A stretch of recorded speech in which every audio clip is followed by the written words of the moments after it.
Subscribe to our YouTube channel and press the bell icon to get the latest update. Register on our website eduriseindia.com to join our live classes. Hello and welcome to Edurise India. Dear student, हम लोगों ने last lecture में relative density से related हम लोगों ने कुछ concept लिया था. रिलेटिव वर्ड क्या होता है, उसके बाद हम लोगों ने उसमें डाल्टन्स एटॉमिक थ्योरी भी पढ़ा था, प्लस एवरेज एटॉमिक मास का कंसेप्ट भी हम लोगों ने पढ़ा. अब यहाँ पे हम लोग इस लेक्चर में हम लोग रिलेटिव एटॉमिक मास को कैसे डिफाइन करेंगे, रिलेटिव एटॉमिक मास होता क्या है, वो सारा कंसेप्ट हम लोग पढ़ेंगे. फिर उसके बाद एटॉमिक मास यूनिट क्या है, वो उसका कंसेप्ट पढ़ेंगे, वो उसको कैसे डिफाइन करेंगे. एटॉमिक मास यूनिट का यूज कहाँ करते हैं हम लोग, इसको यूज नहीं करेंगे तो किस तरह का प्रॉब्लम क्रिएट होगा, और यूज करेंगे तो क्या किस तरह का प्रॉब्लम सॉल्व होगा. ये सारा चीज हम लोग इस लेक्चर में हम लोग पढ़ेंगे. आप लोग रिलेटिव वर्ड तो पता ही होगा. रिलेटिव का मतलब होता है कंपेयर करना, एक के कंपेयर में दूसरे का वैल्यू. जैसे रिलेटिव वेलोसिटी आप लोग पढ़े होंगे फिजिक्स में. तो रिलेटिव वेलोसिटी का मतलब क्या है, एक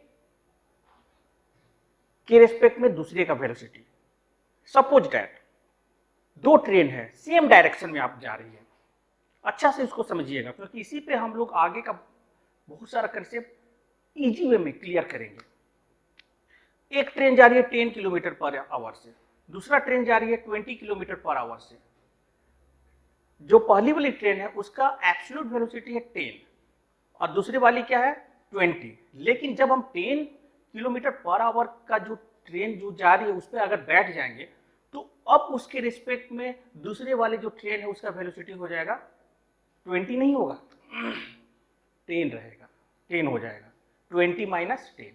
तो उसी तरह से एक पर्सन है ए, उसका मास है 60 kg. एक पर्सन है बी, उसका मास है 20. तो ये 60 और 20 आपका एब्सोल्यूट मास हुआ. लेकिन अगर हम बी के रिस्पेक्ट में ए का मास निकालेंगे तो उस मास को हम लोग कहेंगे relative mass of A with respect to B. यानी कि रिलेटिव मास किसके रिस्पेक्ट में, बी के रिस्पेक्ट में. कितना आएगा, तो 60/20 यानी कि 3. उसी तरह से हम लोग रिलेटिव एटॉमिक मास का कंसेप्ट पढ़ेंगे. तो रिलेटिव एटॉमिक मास क्या होता है, एक एटम का मास विथ रिस्पेक्ट टू किसी स्टैंडर्ड यूनिट के रिस्पेक्ट में.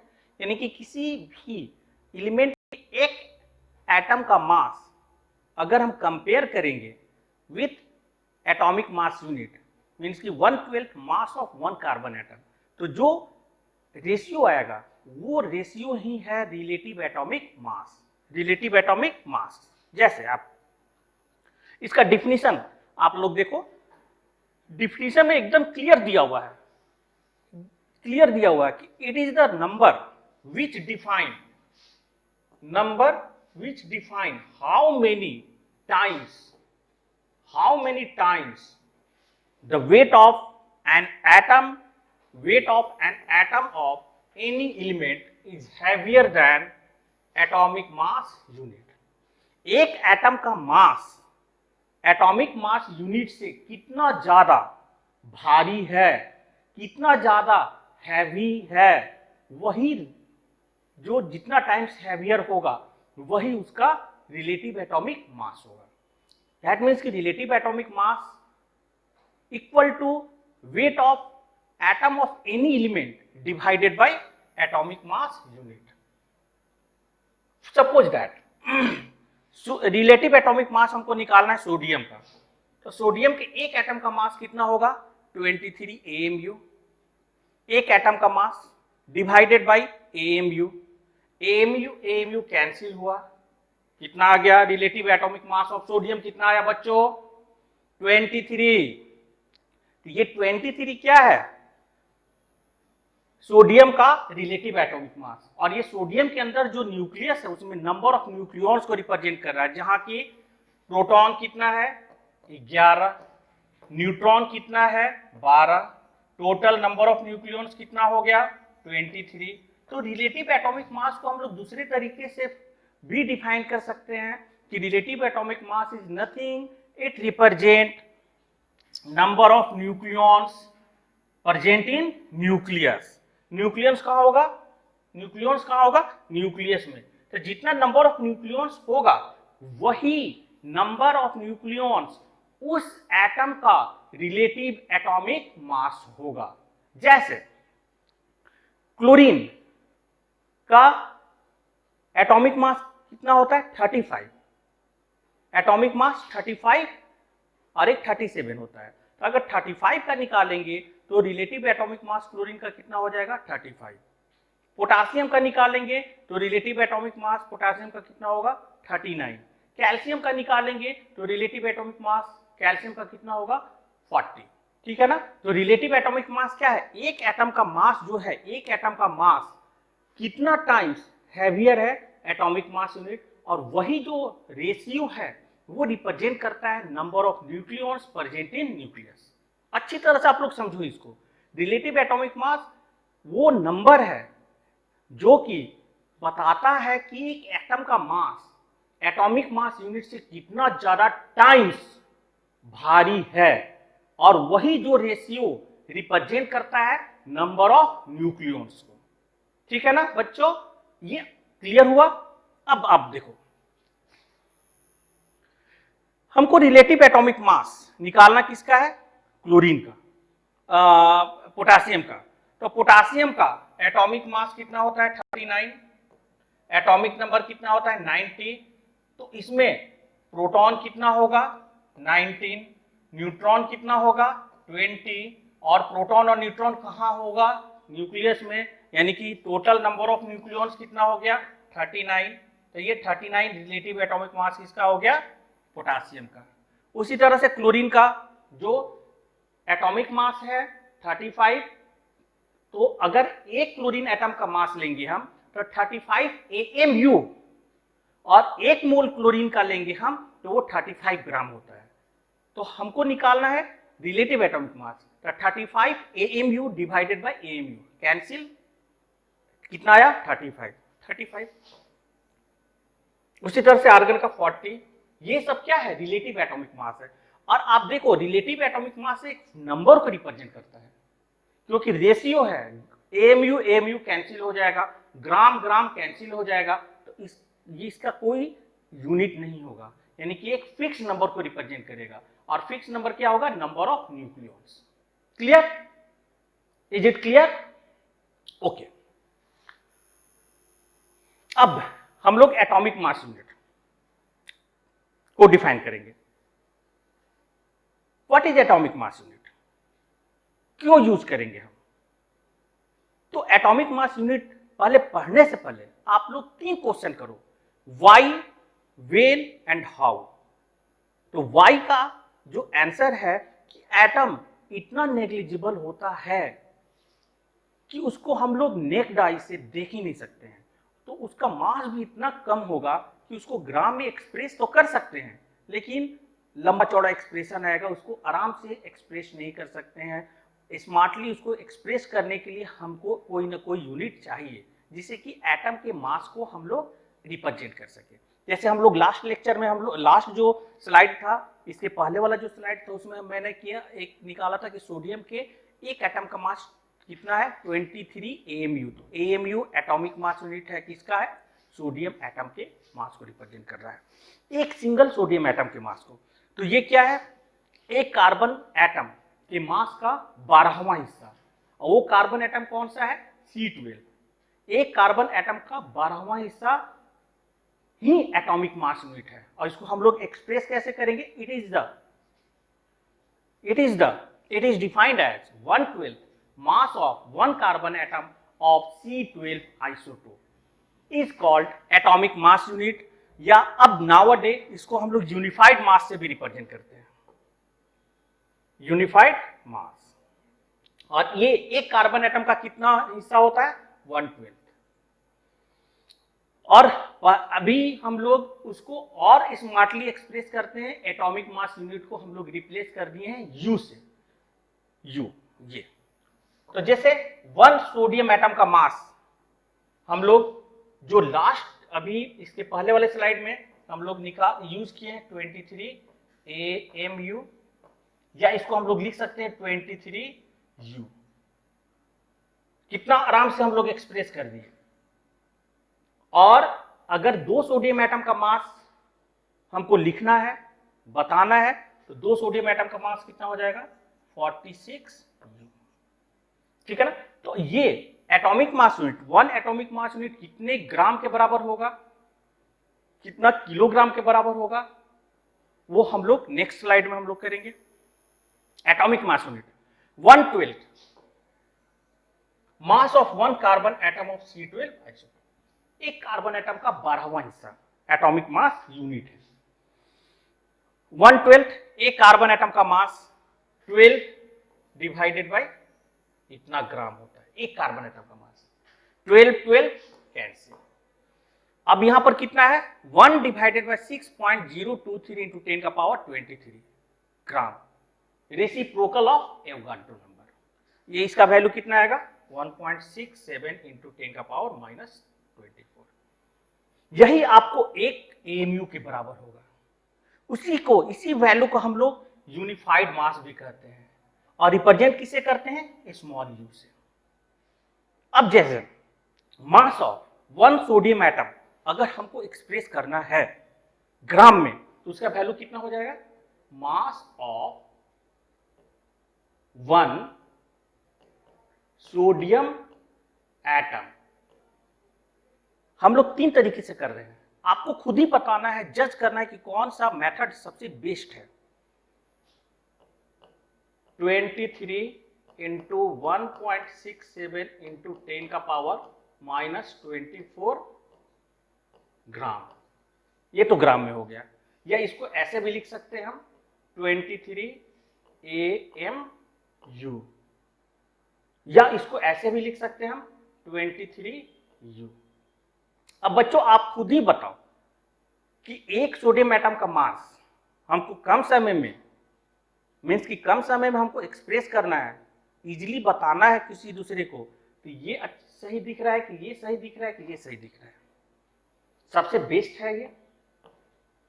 2 सोडियम एटम का मास 46U, 3 सोडियम एटम का मास। उसी तरह से किसी भी एलिमेंट के एटम का मास हम एटॉमिक मास यूनिट से आराम से रिप्रेजेंट कर सकते हैं, इजीली रिप्रेजेंट कर सकते हैं, बिना कोई हेजिटेशन के एक्सप्रेस कर सकते हैं, सामने वालों को आराम से समझा सकते हैं, जैसे आप लोग को समझा रहे हैं। तो एटॉमिक मास यूनिट क्या है याद नहीं करना है, केवल समझना है, और उसको एक ट्रिक के थ्रू दिमाग में बैठाना है कि एक एटम के मास का 12वां हिस्सा कौन सा एटम, कार्बन एटम, उस कार्बन में कौन सा आइसोटोप, तो C12 आइसोटोप।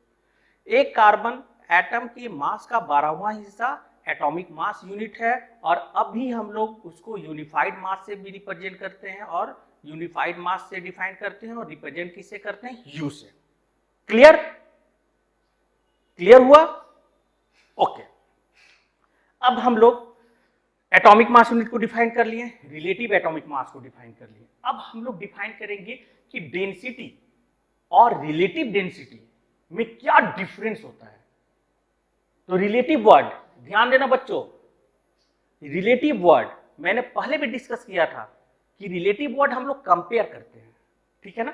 तो चलिए आप लोग के लिए डेंसिटी एंड रिलेटिव डेंसिटी, क्योंकि ये जो टर्म है आपको हर एक चैप्टर में क्वेश्चन में आएगा ही, कहीं वेपर डेंसिटी, कहीं रिलेटिव डेंसिटी, कहीं डेंसिटी का भी यूनिट के अकॉर्डिंग हमको यूज करना है। तो डेंसिटी सब लोग जानते हो, जैसे मेरे पास पेन है, अगर इसका डेंसिटी हमको निकालना है तो ये क्या करेंगे हम, इसके मास में वॉल्यूम से डिवाइड करेंगे हम। तो mass per unit volume is called density या एब्सोल्यूट डेंसिटी। लेकिन ये जो डेंसिटी हम लोग मेजर कर रहे हैं वो कहां कर रहे हैं, एयर में, मीन्स की इन्वायरमेंट में। लेकिन इसी पेन को हम वाटर में रख दिए, और वाटर के डेंसिटी के रिस्पेक्ट में अब इस पेन का डेंसिटी अगर मेजर करेंगे हम, तो अब वो डेंसिटी अब मेरा एब्सोल्यूट डेंसिटी नहीं होगा, वो डेंसिटी अब रिलेटिव डेंसिटी होगा। या उसको अगर हम किसी गैस में रख दिए हम, तो इसका डेंसिटी, पेन का density with respect to density of gas is called relative density.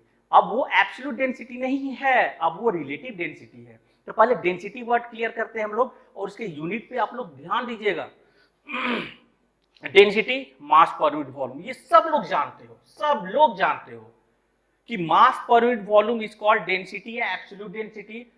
अगर मास को ग्राम में रखेंगे तो वॉल्यूम को किस में लेके चलेंगे, मिलीलीटर में या सेंटीमीटर क्यूब में। सीजीएस यूनिट है, ठीक है ना। लेकिन अगर ग्राम को हम किलोग्राम में कन्वर्ट कर दिए, ऐसा यूनिट, तो मिलीलीटर को लीटर में कन्वर्ट नहीं करेंगे, मिलीलीटर को मीटर क्यूब में कन्वर्ट करेंगे, तब जाके मेरा सही सही डेंसिटी का वैल्यू आएगा। मैग्नीट्यूड के साथ उसका डायमेंशन, यूनिट और डायमेंशन के फॉर्म में वो करेक्ट होगा।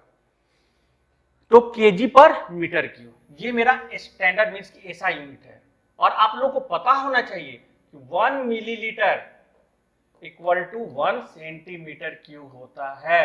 अब यहीं से हम लोग लीटर को मीटर क्यूब में भी कन्वर्ट कर सकते हैं, डेसीमीटर क्यूब में भी कन्वर्ट कर सकते हैं, सेंटीमीटर क्यूब में कन्वर्ट, किसी मीटर क्यूब में, किसी में भी कन्वर्ट कर सकते हैं। तो ग्राम पर एमएल, किलोग्राम, तो मीटर क्यूब होगा, मीटर क्यूब होगा, लीटर नहीं होगा, लीटर नहीं होगा। अब उसके बाद रिलेटिव डेंसिटी।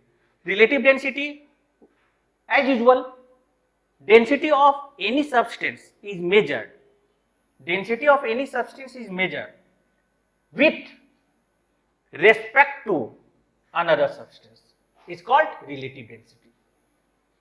एक का डेंसिटी किसी के रेस्पेक्ट में मेजर करेंगे तो रिलेटिव डेंसिटी, एक का वेलोसिटी किसी दूसरे के रेस्पेक्ट में मेजर करेंगे तो रिलेटिव वेलोसिटी, एक का मास किसी दूसरे के रेस्पेक्ट में मेजर करेंगे तो रिलेटिव मास, तो एक एटम का मास किसी दूसरे के रेस्पेक्ट में, एएमयू के रेस्पेक्ट में करेंगे तो वो रिलेटिव एटॉमिक मास, ठीक है ना। तो रिलेटिव डेंसिटी दो तरह का हो गया, एक है स्पेसिफिक ग्रेविटी और दूसरा है वेपर डेंसिटी। स्पेसिफिक ग्रेविटी, जब कोई भी सब्सटेंस को हम वाटर में डाल दिए तो वाटर के डेंसिटी के रिस्पेक्ट में जो सब्सटेंस है उसका डेंसिटी जो आएगा, उस रिलेटिव डेंसिटी को हम कहेंगे specific gravity. Density of a substance with respect to density of water, density of a substance with respect to density of water is called specific gravity, है ना। अब कोई मान लो कि सब्सटेंस है, सब्सटेंस है जिसका एब्सोल्यूट जो डेंसिटी है वो अगर 1 ग्राम पर ml है। अब ये सब्सटेंस को हम अगर वाटर में हम डाल दिए, वाटर में डाल दिए तो वाटर के रिस्पेक्ट में इसका डेंसिटी क्या होगा, तो density of substance with respect to density of water. और वाटर का डेंसिटी कितना होता है, 1 ग्राम पर ml, यानी कि हम 1 ग्राम पर ml से डिवाइड करेंगे, ग्राम ग्राम ग्राम पर ml कैंसिल, आएगा वैल्यू क्या, x। तो x ग्राम मेरा है डेंसिटी, ये मेरा क्या है डेंसिटी, लेकिन केवल x आया तो ये मेरा क्या है स्पेसिफिक ग्रेविटी। तो दोनों में डिफरेंस क्या है, डेंसिटी में और स्पेसिफिक ग्रेविटी में डिफरेंस क्या है। तो डेंसिटी में मैग्नीट्यूड के साथ साथ यूनिट भी है, मैग्नीट्यूड प्लस यूनिट दोनों है, लेकिन स्पेसिफिक ग्रेविटी में केवल मैग्नीट्यूड है, ये यूनिटलेस होता है, मींस कि इसका कोई यूनिट नहीं होगा, ठीक है ना। अब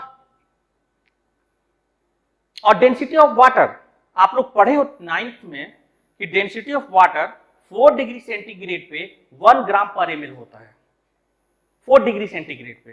तो हम लोग जनरली हम लोग जहां भी वाटर आया डेंसिटी की जरूरत पड़ी तो हम लोग 1 ग्राम पर ml लेके चलते हैं, लेकिन 4 डिग्री से पहले वाटर का डेंसिटी 1 से कम होता है। और ये हम लोग गैसेस स्टेट जब आएगा तो उसमें पूरा डिटेल्स में पढ़ेंगे क्यों होता है, कितना इसका मैक्सिमम वैल्यू होगा, ये हम लोग डिस्कस करेंगे ही। तो आप लोग हर एक स्लाइड को पूरा केयरफुली देखो, लाइक करो, सब्सक्राइब करो, शेयर करो हम लोग का जो वेबसाइट है, ताकि मैक्सिमम से मैक्सिमम बच्चे इसका बेनिफिट उठाए, eduraisindia.com को, ठीक है ना। अब अगर हम किसी गैस को किसी के रिस्पेक्ट में मेजर करें, गैस के डेंसिटी को किसी के रिस्पेक्ट में मेजर करेंगे हम, तो वो रिलेटिव डेंसिटी को हम लोग वेपर डेंसिटी कहते हैं। लेकिन वो गैस कौन सा होगा, यहाँ पर वाटर एज ए सॉल्वेंट है, वाटर, तो यहाँ गैस कौन सा होगा, हाइड्रोजन गैस। अगर हाइड्रोजन गैस के रिस्पेक्ट में किसी गैस का डेंसिटी अगर मेजर करेंगे, उस रिलेटिव डेंसिटी को हम कहते हैं वेपर डेंसिटी। लेकिन इसके लिए टर्म एंड कंडीशन क्या होना चाहिए कि दोनों गैस सेम प्रेशर और प्रेशर हो, तभी ये फॉलो करेगा। जैसे मान लीजिए ये मेरा रूम है, इसमें ऑक्सीजन गैस है और इसमें हाइड्रोजन है, और हाइड्रोजन में मैंने ऑक्सीजन डाल दिया। तो ऑक्सीजन और हाइड्रोजन दोनों तो सेम प्रेशर पे होगा, दोनों का टेम्परेचर सेम होगा, दोनों का वॉल्यूम सेम होगा। तो जब सेम प्रेशर और टेम्परेचर रहेगा तभी हम लोग इसका यूज करेंगे, अदरवाइज यूज नहीं करेंगे। तो वेपर डेंसिटी क्या है, density of gas with respect to density of hydrogen gas, density of gas with respect to density of hydrogen gas. और इसका वैल्यू आता है, वेपर डेंसिटी का वैल्यू आता है m/2, यानी कि फॉर्मूला बहुत इंपॉर्टेंट फॉर्मूला है, vapour density equal to molar mass by 2, जहां की m क्या है, मोलर मास ऑफ गैस, ठीक है ना। अब ये कहां से आया मोलर मास, किसी पर्टिकुलर जो गैस को हम लोग हाइड्रोजन गैस के चैम्बर में रख रहे हैं, तो वो गैस का मोलर मास यहाँ कैसे आ गया, कैसे ये फॉर्मूला आया, तो हम लोग इसको प्रूव कर सकते हैं। और इसके लिए हम लोग आइडियल गैस इक्वेशन यूज करेंगे, PV = nRT। मैक्सिमम बच्चे जानते होंगे कि अगर कोई गैस है किसी कंटेनर में, तो उस गैस का अपना प्रेशर होगा, उसका वॉल्यूम होगा, क्योंकि प्रॉपर्टी है गैस कहीं है तो उसके साथ साथ प्रॉपर्टी एसोसिएट हो गया कि उस गैस का प्रेशर होगा, उस गैस का वॉल्यूम होगा, उसको हम लोग उसके अमाउंट को हम लोग नंबर ऑफ मोल से डिफाइन करते हैं, उसका टेम्परेचर होगा। तो हम लोग इसको आइडियल गैस इक्वेशन यूज करके हम लोग आराम से इसका वैल्यू निकाल सकते हैं, और उससे एक बहुत ही इंटरेस्टिंग रिजल्ट भी आएगा, जो कि हम लोग डिस्कस करेंगे ड्यूरिंग द, जब हम लोग फॉर्मूला डिराइव करेंगे।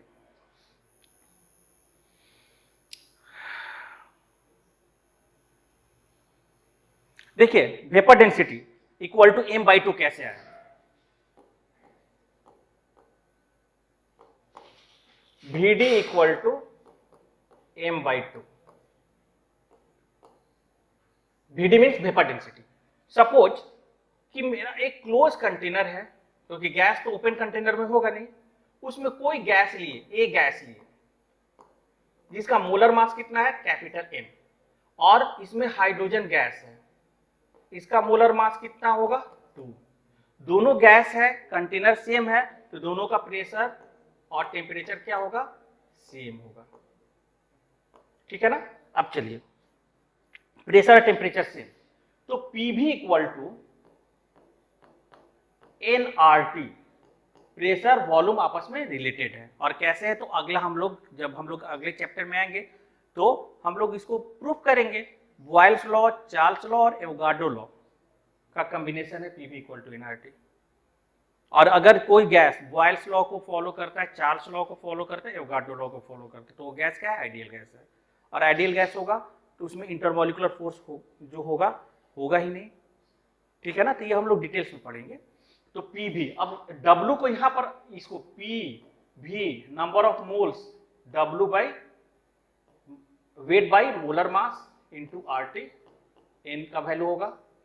V को इधर लाएंगे और सारा टर्म को इधर ले जाएंगे, तो W/V = PM/RT, और W/V मास बाई वॉल्यूम क्या हो गया, डेंसिटी, = PM/RT।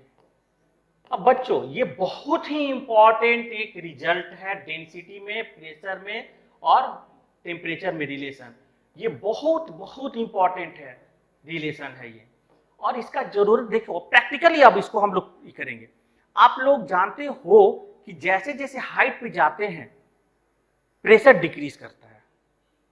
प्रेशर डिक्रीज करेगा तो जैसे माउंट एवरेस्ट पर हम लोग जाते हैं तो वहां ऑक्सीजन की कमी है, ऑक्सीजन वहां पे बहुत कम अमाउंट में है, सफोकेशन फील होता है। तो हम लोग गैस, ये ऑक्सीजन गैस का सिलेंडर लेकर जाते हैं ताकि हम लोग आराम से सांस ले सके। सफोकेशन से, दम घुटने से बहुत सारे लोगों की मर जाते हैं। तो रीजन क्या है कि जब हम लोग हाइट पे जाते हैं प्रेशर डिक्रीज करता है। तो ये मेरा प्रेशर डिक्रीज कर गया, प्रेशर डिक्रीज करेगा तो डेंसिटी भी क्या होगा, डिक्रीज करेगा। डेंसिटी डिक्रीज किया, किसका, एयर का डेंसिटी डिक्रीज किया। तो एयर का डेंसिटी डिक्रीज करने का मतलब क्या है कि एयर में जो ऑक्सीजन है, नाइट्रोजन है, आर्गन है, CO2 है, सबका जो परसेंटेज है घट जाएगा। तो हमको तो नाइट्रोजन से मतलब नहीं है, CO2 से मतलब नहीं है, हमको तो O2 से मतलब है। तो O2 का परसेंटेज जैसे ही घटेगा तो हमको सफिशिएंट अमाउंट ऑफ हमारे फेफड़ा को ऑक्सीजन नहीं मिल पाता, मीन्स कि हम लोग इनहेल नहीं कर पाते हैं। तो इसलिए हम लोग को सफोकेशन फील होता है, और सफोकेशन में दम घुटने में कितने लोग मर जाते हैं। इसलिए माउंटेनियर जितने भी होते हैं सब पहले हम मेडिकल चेकअप होता है कि सब तरह से जब ठीक हो तभी उन लोग को अलाउ किया जाता है, परमिट किया जाता है कि आप माउंट एवरेस्ट पे चढ़ो। तो ये रीजन है डेंसिटी इक्वल टू PM/RT। अब इसी का यूज करेंगे हम। अब vapour density equal to density of A gas divided by density of hydrogen gas at same condition of pressure and temperature। तो वेपर डेंसिटी PM/RT, तो दोनों गैस है, दोनों का प्रेशर सेम है, टेम्परेचर सेम है, मोलर मास अलग अलग है। तो हम इसके लिए क्या लिखेंगे, डेंसिटी ऑफ ए के लिए क्या लिखेंगे, PM/RT divided by density of hydrogen, pressure तो सेम होगा, हाइड्रोजन गैस का molar mass 2 divided by R gas constant into T, temperature same होगा, RT कैंसिल, PP कैंसिल, कितना आ गया M/2। तो VD equal to vapour density equal to क्या होगा, M/2। और इसका भी यूनिट नहीं होगा क्योंकि मोलर मास ग्राम में होगा, इसका हाइड्रोजन का भी तो ग्राम में है, तो ग्राम ग्राम कैंसिल हो जाएगा। दैट मीन्स कि ये भी आपका यूनिट लेस है, यूनिटलेस है, इसका कोई यूनिट नहीं होगा। स्पेसिफिक ग्रेविटी का कोई यूनिट नहीं होगा, वेपर डेंसिटी का कोई यूनिट नहीं होगा, लेकिन डेंसिटी का यूनिट होगा, ग्राम पर ml या किलोग्राम पर मीटर क्यूब होगा, ठीक है ना। तो डेंसिटी और रिलेटिव डेंसिटी क्या है, उस कैसे हम लोग डिफाइन करेंगे, इससे रिलेटेड जितना भी कंसेप्ट है आप लोग का क्लियर हुआ होगा और अच्छी तरह से समझ में आया होगा। और आप लोग इसका यूज करना, जब मैं क्वेश्चन दूंगा उस समय मैं ये नहीं बताऊंगा कि ये होता है, आप लोग खुद इसका यूज करना, क्वेश्चन बनाना और आंसर बताना आप कि हाँ सर इतना आंसर आया है, ठीक है ना। अब इस पे बेस्ड हम लोग कुछ क्वेश्चन भी करेंगे।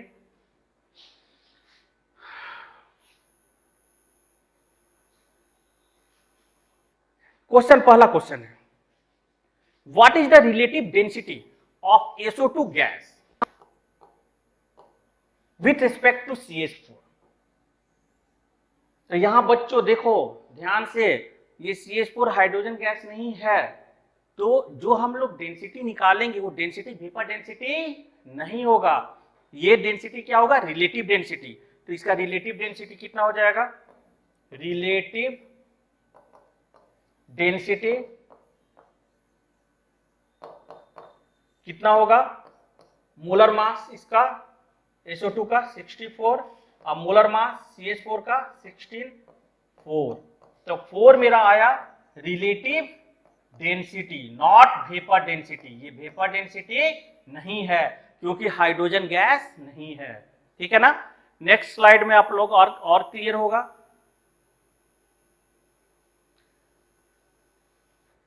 What is the vapour density of SO2 and O2, vapour density. अब वेपर डेंसिटी निकालने के लिए बोल रहा है, तो जो डेंसिटी जो गैस होगा जिसमें कि हमको SO2 डालना है वो गैस कौन सा होना चाहिए, हाइड्रोजन गैस। और हाइड्रोजन गैस का मोलर मास कितना होता है बच्चों, 2। तो वेपर डेंसिटी ऑफ SO2 का मॉलिक्यूलर मास कितना है 64 और हाइड्रोजन का 2, तो 64/2 कितना आ गया 32 वेपर डेंसिटी किसका है, SO2 का। उसी तरह से O2 का vapour density of O2 m/2, m 32 इसका मोलर मास है, मॉलिक्यूलर मास है, और ये 2 16। तो ये 16 और 32 आपका SO2 गैस और O2 गैस का रिलेटिव डेंसिटी नहीं है, ये वेपर डेंसिटी है। अगर ऑक्सीजन और SO2 का डेंसिटी किसी दूसरे गैस, हाइड्रोजन को छोड़ के किसी दूसरे गैस के रिस्पेक्ट में निकालेंगे तो वो जो रिलेटिव डेंसिटी होगा वो वेपर डेंसिटी कभी नहीं हो सकता है। तो ये दो क्वेश्चन से आप लोग का कंसेप्ट और ज्यादा क्लियर हुआ होगा। तो थ्योरेटिकल पोर्शन से कंसेप्ट क्लियर होता है, लेकिन उस पर बेस्ड आप लोग क्वेश्चन करोगे, न्यूमेरिकल एबिलिटी आएगी, न्यूमेरिकल से कंसेप्ट का क्लियरेंस और ज्यादा होता है, और थ्योरेटिकल और न्यूमेरिकल दोनों का कॉम्बिनेशन होगा तो कंसेप्ट 100% क्लियर होगा। ये कंसेप्ट क्लियर होगा तो अब आप जैसा भी इस पे बेस्ड क्वेश्चन आएगा तो आप सोचोगे, राइट डायरेक्शन में प्रोसीड करोगे, गोल को अचीव करोगे।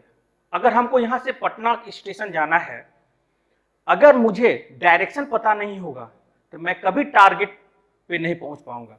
तो मुझे डायरेक्शन बताने वाला कोई होना चाहिए ताकि हम टारगेट पे पहुंच सके। तो हम लोग का काम है आप लोग को राइट डायरेक्शन बताना कि बच्चों ये देखो ये राइट डायरेक्शन है, आपको इसी पे मेहनत करना है, और आप मेहनत करोगे टारगेट पे पहुंचोगे। गोल आप जो अचीव किए हो, गोल जो सेट किए हो उसको अचीव करोगे। तो आप लोग कंटिन्यू हम लोग से जुड़े रहिए, और जुड़ने के लिए कोई पैसा आपका नहीं लगने वाला है, और आप लोग अपना गोल्डन टाइम आप लोग हमको दे रहे हैं, तो उस टाइम का हम लोग की भी कोशिश है कि बेस्ट यूज करें और आप लोग का इफिशियंसी बढ़े, आप लोग का कॉन्फिडेंस बढ़े। और इसके लिए www.edurisindia.com पे जाइए, वहाँ फेसबुक लिंक है, यूट्यूब लिंक है, उस पर क्लिक कीजिए, लाइक कीजिए, शेयर कीजिए, सब्सक्राइब कीजिए, और मैक्सिमम लोगों को इसके विषय में बोलिए कि आप भी कर लो, और ज़्यादा बच्चे हम लोग से अटैच होंगे, ज़्यादा बेनिफिट होगा। क्योंकि बहुत सारे बच्चे अभी कोचिंग ये सब नहीं खोलने के कारण बहुत सारे बच्चे अभी ये सब नहीं पढ़ रहे हैं, और उनके अंदर ये है कि मुझे कैसे कंप्लीट करना है। तो उन लोगों के लिए सबसे बेस्ट प्लेटफॉर्म है, आप हम लोग से जुड़िए और अपना कैरियर को ग्रो कीजिए। Okay, thanks. Subscribe to our YouTube channel and press the bell icon to get the latest update. Register on our website edurisindia.com to join our live classes.